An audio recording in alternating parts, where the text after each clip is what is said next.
Na casa simples junto ao mar, Simão chegou pra descansar.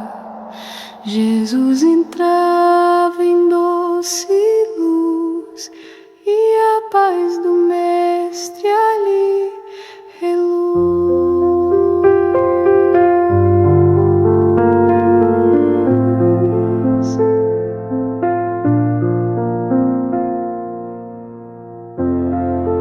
A sogra jazia frágil, febril, o corpo ardente, o gesto sutil. Chamaram o Cristo com devoção e ele inclinou-se com compaixão. A mão que cura é a mão do amor, levanta o caído e acalma a dor. E quem recebe aprende a doar, a servir com a alma e consolar.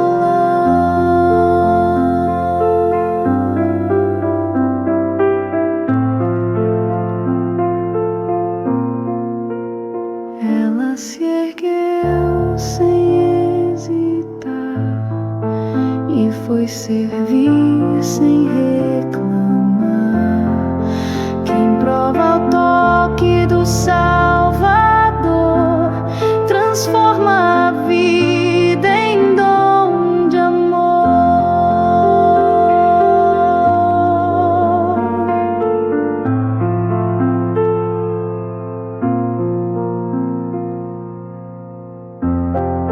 Jesus no ar chama a florir, curando pra gente repartir.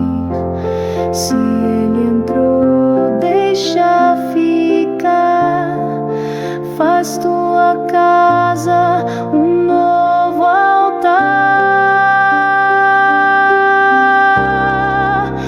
A mão que cura é a mão do amor, levanta o caído e acalma a dor.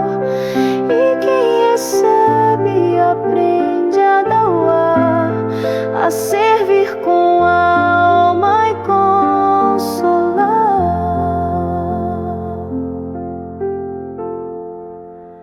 A mão que cura é a mão do amor, levanta o caído e acalma a dor. E quem recebe aprende a doar, a servir com a alma e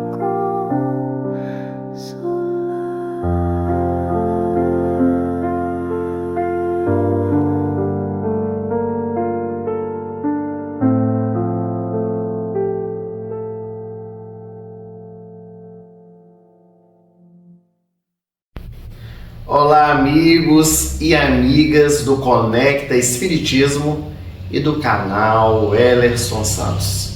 Bom dia, é uma alegria estarmos juntos.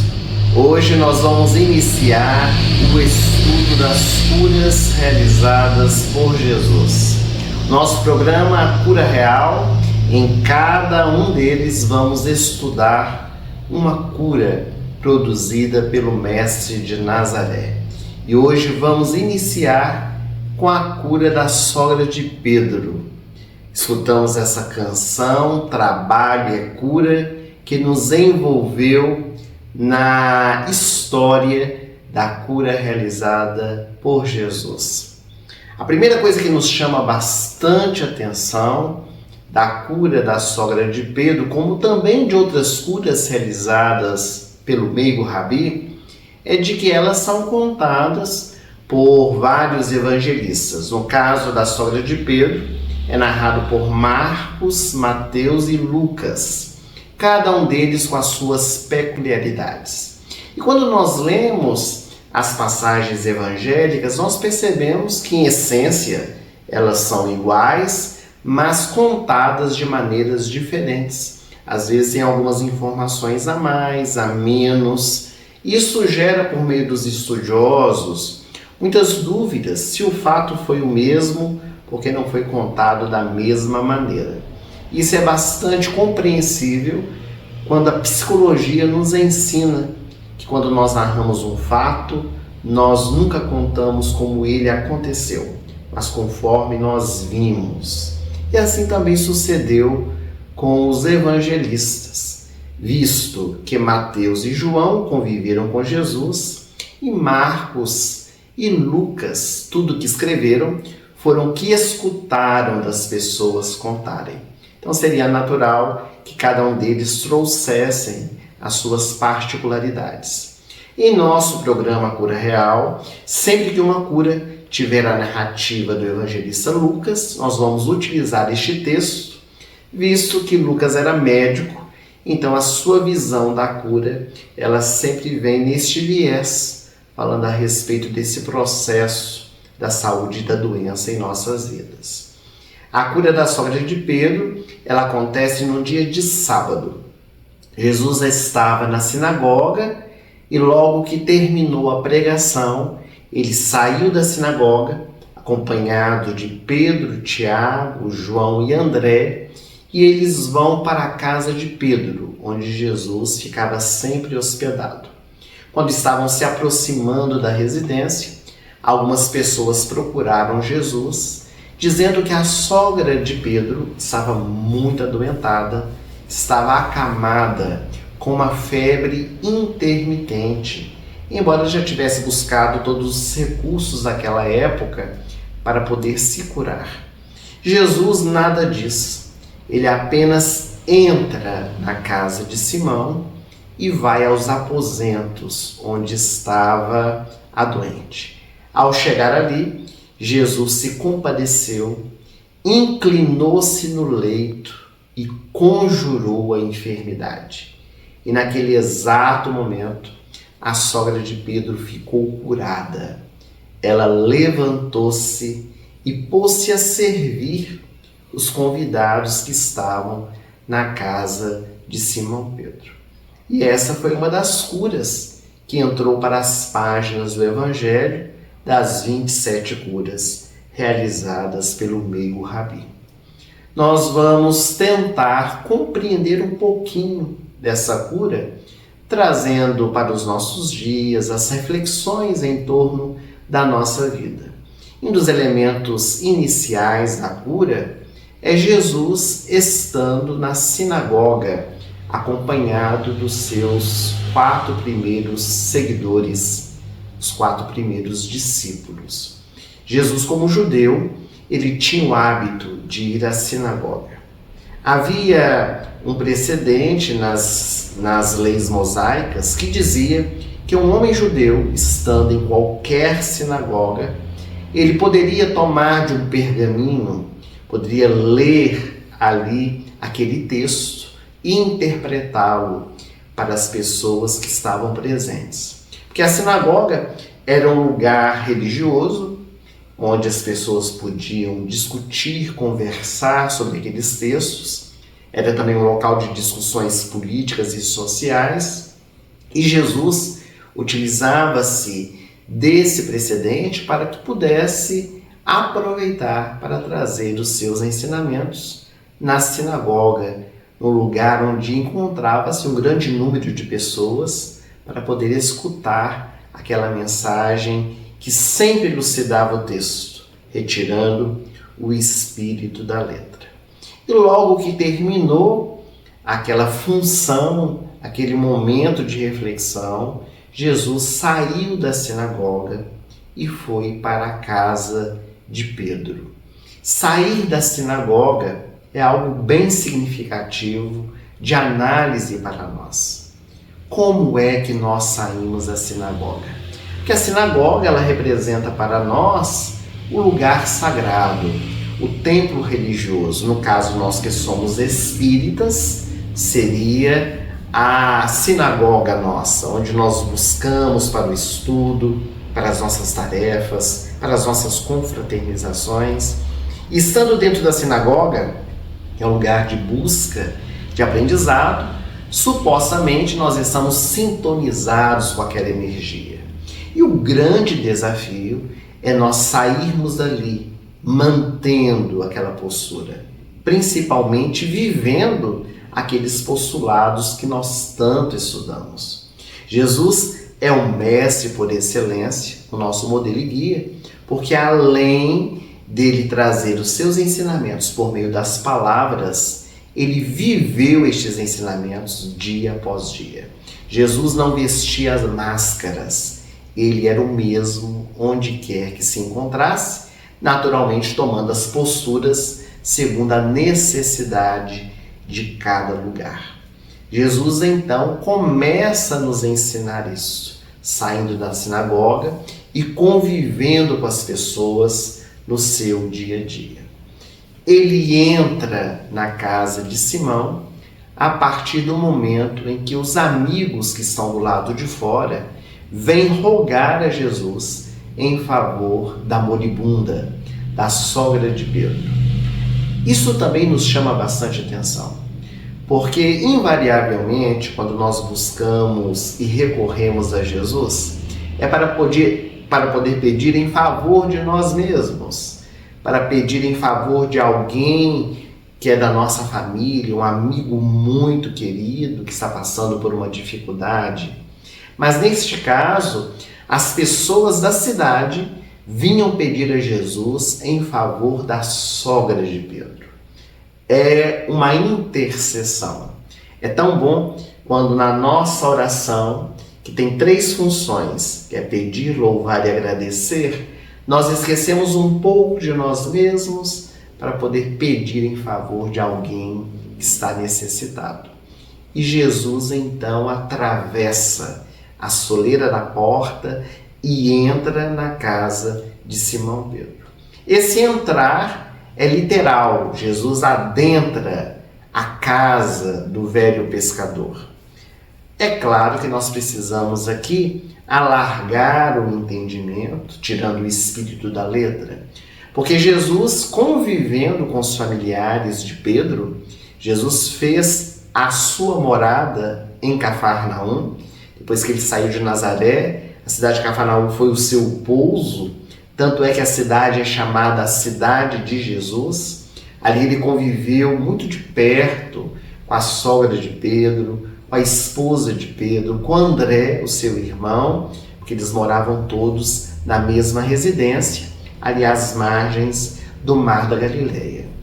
E Jesus, então, quando ele entra na casa de Simão, o seu desejo é entrar na sua intimidade, no seu coração, transformar a sua vida. No livro Jesus no Lar, há uma passagem bastante interessante que fala a respeito disso, quando o espírito Neio Lúcio, pela mediunidade de Chico Xavier, narra que certa noite estava Jesus acompanhado de alguns dos seus seguidores, alguns convidados, que a casa de Pedro sempre ficava muito cheia de pescadores, de amigos que vinham compartilhar experiências à pesca junto com ele. Jesus estava sentado ali naquela cadeira trespassada de palha, quando ele começou a observar que havia os homens de um lado e as mulheres de outro, e que os homens conversavam entre si sobre os impostos que eram pagos ao Império Romano, falavam a respeito da dificuldade da pesca, do trabalho do cotidiano, e as mulheres do outro lado falavam mal da vida alheia, comentavam sobre a dificuldade de relacionamento com os maridos. Parece que estamos vivendo os dias de hoje. E Jesus ali sentado em silêncio, observando, quando em determinado momento ele chama pelo anfitrião, o dono da casa, por Simão Pedro, e direciona a palavra ao pescador, perguntando-lhe: Simão, que faz o pescador quando retorna da pesca? Simão, tanto quanto assustado com a pergunta feita por Jesus, óbvia, ele diz: ora, Senhor, quando nós retornamos da pesca, nós separamos os peixes grandes, os pequenos, os sadios dos doentes, para vendermos no mercado. E que faz o oleiro para que possa alcançar o seu objetivo? Olha, Senhor, o oleiro trabalha o barro, manuseia, fabrica aquilo que deseja e coloca no forno para alcançar aquilo que deseja. E o carpinteiro? O carpinteiro escolhe a madeira, respondeu o apóstolo. Depois trabalha com as ferramentas para limpá-la, para poder fabricar aquilo que idealizou. Respondeste muito bem, Simão. Por que não traz para dentro do teu lar as lições e o entendimento da mensagem divina? E Jesus, tomando nas suas mãos de alguns pergaminhos com as escrituras sagradas da Torá hebraica, ele lê, reflete e ali instaura o primeiro culto cristão no lar, num convite para que nós outros também possamos fazer.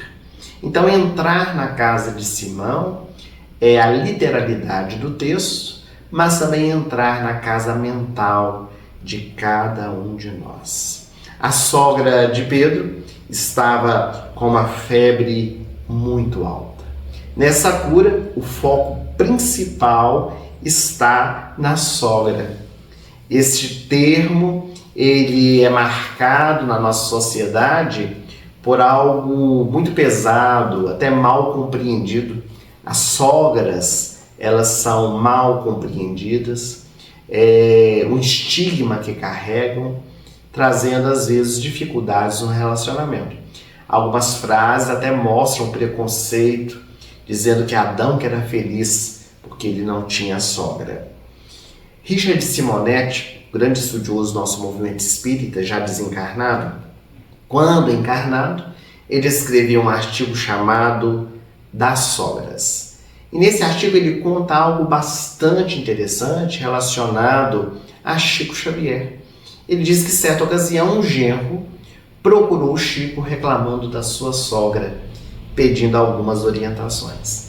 E o Chico, em silêncio, meditou um pouco e ele respondeu àquele homem: quando o genro procura tratar a sua sogra como ela fosse a sua mãe, a sogra passa a ter a obrigação de tratar o genro como se fosse o seu filho. Muitas vezes nos nossos relacionamentos nós queremos cobrar a atitude do outro, mas como é que nós estamos agindo? Qual é o nosso relacionamento com as pessoas que estão ao nosso derredor? Agora, não apenas falando a respeito das nossas sogras, aqueles que são casados, mas abrangendo ao nosso relacionamento familiar. Mas dentro do contexto da nossa cura, a problemática de noras e sogras sempre estiveram presentes na sociedade. É muito mais fácil encontrar a dificuldade no relacionamento entre a nora e a sogra do que com o genro e a sogra. Geralmente, quando uma sogra conhece o genro, ela diz: ganhei um outro filho. Dificilmente a sogra diz isso para a nora. A psicologia nos fala a respeito da síndrome do ninho vazio. A mãe, muito apegada ao filho, ela sente, às vezes até de maneira inconsciente, de que aquela mulher, a nora que chega, ela está retirando o filho dos seus braços. Culturalmente, e até numa visão muito machista, a nossa sociedade, ela cria os filhos homens para se tornarem arrimo de família, para se casarem, saírem de casa, ou melhor dizendo, vamos corrigir aqui a nossa fala. A nossa sociedade cria o homem para se tornar arrimo de família, cuidar dos seus, na falta do pai, ser aquele apoio para a mãe. E as mulheres, sim, elas são criadas para saírem de casa, para se casarem, para ter filhos. Então, de uma maneira geral, a sociedade se prepara para isso. Quando o filho vai casar, a mãe ela tem uma certa dificuldade. Logicamente que não podemos generalizar, não são todos os casos, mas de uma maneira geral, há muita dificuldade nesse relacionamento. E é preciso nós superarmos isso. Afinal de contas, a doutrina espírita nos diz, pela lei da reencarnação, que todos nós estamos vinculados uns aos outros, que nada existe por acaso, que nós estamos colocados no lugar certo, com as pessoas certas, na hora exata. Existe uma programação espiritual. E não nos iludamos. Quando nós nos casamos com alguém, nós casamos também com os familiares do nosso cônjuge. Quer queiramos ou não, uma hora ou outra nós vamos ter que conviver. Seja em uma festa, seja no velório, seja numa data ali mais marcante para a família. Podemos não ter uma convivência mais direta, mas em algum instante nós vamos nos encontrar. Além do que o nosso cônjuge, ele traz toda a sua carga cultural, educacional, as suas manias, as suas vivências junto com a família para dentro do nosso lar. No livro Praça da Amizade, que é um livro pouco conhecido de Chico Xavier, o espírito Lourenço Prado, ele escreve algo muito interessante.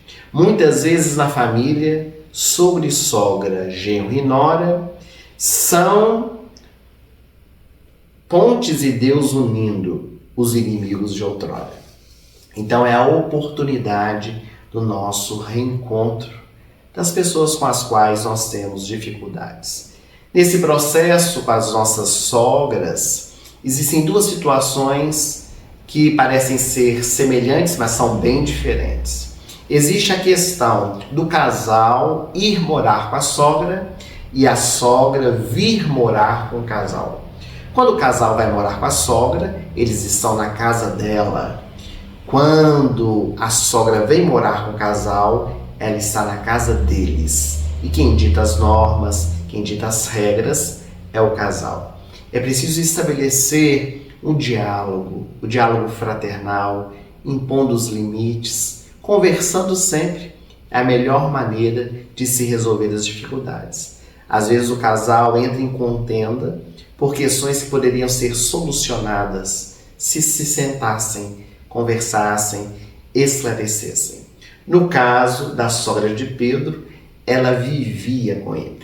Ou seja, ela veio estar na casa de Simão Pedro, que era o chefe daquela família. E ali, naturalmente, era ele quem trazia as normas e regras. Será que tinham dificuldades no relacionamento? Sem dúvida que sim.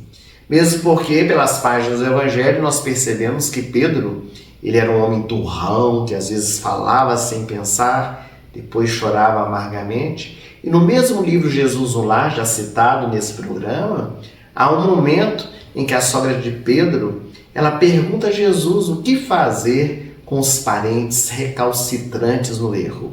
Ora, para ela perguntar isso, é porque alguma dificuldade estava sendo vivenciada dentro do lar.